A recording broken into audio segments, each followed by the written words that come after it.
കോഴിക്കോട് ജില്ലയിൽ ഔദ്യോഗിക ഓണപരിപാടി ആരംഭിക്കുന്നത് 24 വൈകിട്ട് കോഴിക്കോട് ബീച്ചിൽ വെച്ച്. കേരളത്തിന്റെ വ്യവസായ വകുപ്പ് മന്ത്രി പി.കെ. കുഞ്ഞാലിക്കുട്ടിയാണ് ഉദ്ഘാടനം ചെയ്യുന്നത്. മുഖ്യാതിഥിയായി മന്ത്രി ടി സിദ്ദിഖ് പരിപാടിയിൽ പങ്കെടുക്കുമെന്ന് അഡ്വക്കേറ്റ് കെ ജയന്ത് പറഞ്ഞു. ഉദ്ഘാടനത്തോടനുബന്ധിച്ച് 22-ന് വിവിധ പരിപാടികളും മാനാഞ്ചിറയിൽ വടംവലി മത്സരവും കൂടാതെ ജില്ലയിൽ പൂക്കള മത്സരവും സംഘടിപ്പിക്കുന്നു. മുന്നോടിയായി നിരവധി പരിപാടികൾ ജില്ലാ ഭരണകൂടവും സ്വാഗത സംഘവും എല്ലാം ചേർന്ന് ആസൂത്രണം ചെയ്തിട്ടുണ്ട്. അതിൻ്റെ ഭാഗമായി 22-ാം തീയതി വൈകിട്ട് 4 മണിക്ക് മാനാഞ്ചിറയിൽ വെച്ച് ജില്ലാ അഡ്മിനിസ്ട്രേഷൻ ഗവൺമെൻറ് കളക്ടറുടെ നേതൃത്വത്തിലുള്ള ടീമും ജനപ്രതിനിധികളുടെ ടീമും തമ്മിൽ 4 മണിക്ക് വടംവലി മത്സരം ഉണ്ട് 22-ാം തീയതി. അതുപോലെ 23-ാം തീയതി സൗത്ത് ബീച്ചിൽ നിന്ന് ഫ്രീഡം സ്ക്വയറിലേക്ക് ഇതിന് വിളംബര ജാഥ നടക്കുകയാണ്. ഈ തവണത്തെ ഓണാഘോഷത്തിൻ്റെ ഏറ്റവും പ്രാധാന്യമുള്ളൊരു കാര്യം നടക്കുന്നത് ആദ്യമായിട്ട് ഒരു വളരെ പ്രധാനപ്പെട്ട ഒരു പ്രോഗ്രാം നമ്മൾ പ്ലാൻ ചെയ്തു. അത് 22-ാം തീയതി കോഴിക്കോട് ജില്ലക്കകത്തുള്ള മുഴുവൻ തദ്ദേശ സ്വയംഭരണ സ്ഥാപനങ്ങൾ, ഏതാണ്ട് 91 സ്ഥാപനങ്ങൾ പങ്കെടുക്കുന്ന ഒരു പൂക്കള മത്സരം നടക്കുക.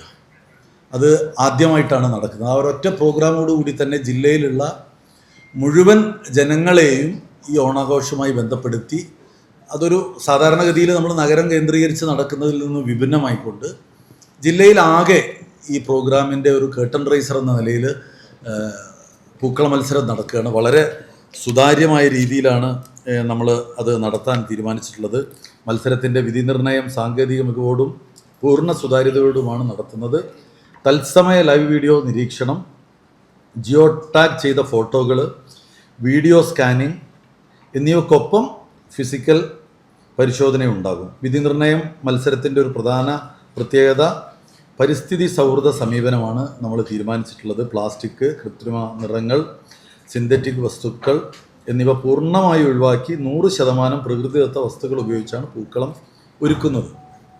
ഇതിൻ്റെ വിജയികൾക്ക് 1ാം സ്ഥാനം നേടുന്നവർക്ക് 1,00,000 രൂപയാണ് നമ്മൾ സമ്മാനമായി നൽകുന്നത്. അത് കഴിഞ്ഞ് പിറ്റേ ദിവസം പ്രശസ്ത നർത്തകിയും നടിയുമായ ലക്ഷ്മി ഗോപാലസ്വാമിയും സംഘം ഒരുക്കുന്ന നൃത്ത പരിപാടി ഓഗസ്റ്റ് 25-നുണ്ട്. അതേ ദിവസം തന്നെ നമ്മുടെ കോഴിക്കോടിൻ്റെ കലാകാരന്മാരായിട്ടുള്ള ഹരീഷ് കണാരനും നിർമ്മൽ പാലയും അവതരിപ്പിക്കുന്ന കോമഡി ഷോ 25-ന് ഉണ്ടാകും.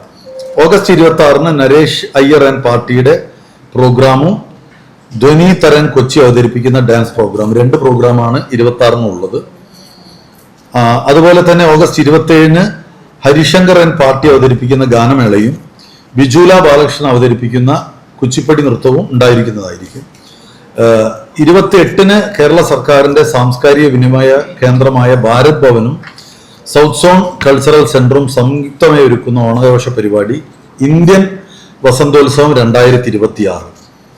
അതിൽ പഞ്ചാബിലെ, രാജസ്ഥാനിലെ, ഉത്തർപ്രദേശ്, വെസ്റ്റ് ബംഗാൾ, തമിഴ്നാട് സംസ്ഥാനങ്ങളിലെ കലാരൂപങ്ങൾ ഉൾക്കൊള്ളിച്ചുകൊണ്ടിട്ടുള്ള ഒരു മെഗാ പരിപാടി 28-ന് അരങ്ങേറും. തുടർന്ന് അതേ വേദിയിൽ തന്നെ ഷാബാസ് അവന്റെ ഗസൽ നൈറ്റും ഉണ്ടാവും 28. ഈ ഓണാഘോഷ പരിപാടിയിൽ ജില്ലയിലുള്ള വിവിധ ഇടങ്ങളിലുള്ള ആളുകൾ പങ്കെടുക്കണമെന്ന് MLA പറഞ്ഞു. വാർത്താ സമ്മേളനത്തിൽ കളക്ടർ MS മാധവിക്കുട്ടി പങ്കെടുത്തു. ന്യൂസ് ഡെസ്ക് മലബാർ ശബ്ദം.